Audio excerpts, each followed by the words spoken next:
New Zealand के खिलाफ पहले वनडे में पाकिस्तान टीम की शिकस्त पर शायकीन क्रिकेट ने गम और गुस्से का इजहार किया। मद्दाहों ने कौमी टीम की सिलेक्शन पर भी सवालात उठाए। टीम से चैंपियंस ट्रॉफी में मायूस न करने का मुतालबा किया। अवाम ने मुसलसल नाकामी पर बाबर आजम पर भी तनकीद के नश्तर बरसाए। पुअर परफॉर्मेंस, ये बहुत स्लो खेले हैं। पिच बहुत अच्छी थी, बैटिंग भी थी, इन्होंने बहुत स्लो खेला। शुरू में बाबर आजम हो गया, उसके साथ तैयब ताहिर। मुझे खुशी हुई है कि बार बार जो ये हमारे एक्स प्लेयर कहते हैं ना किंग कर लेगा, और बार बार वो दुनिया के सामने साबित होता है कि कभी कुछ नहीं कर सकता बाबर। बहुत ज़्यादा अफसोस हुआ, ये ऐसी तवक्को नहीं थी पाकिस्तान क्रिकेट टीम से।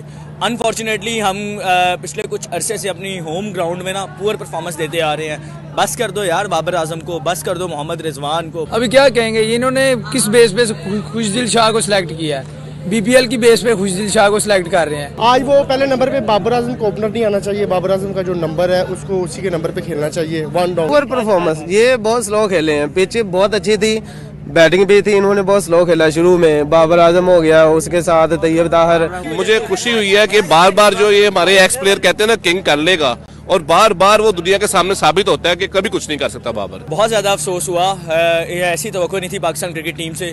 अनफॉर्चुनेटली हम पिछले कुछ अरसे से अपनी होम ग्राउंड में ना पुअर परफॉर्मेंस देते आ रहे हैं। बस कर दो यार बाबर आजम को, बस कर दो मोहम्मद रिजवान को। अभी क्या कहेंगे, इन्होंने किस बेस पे खुशदिल शाह को सिलेक्ट किया है? बीपीएल की बेस पे खुशदिल शाह को सिलेक्ट कर रहे हैं। आज वो पहले नंबर पे बाबर आजम को ओपनर नहीं आना चाहिए। बाबर आजम का जो नंबर है उसको उसी के नंबर पे खेलना चाहिए। One down.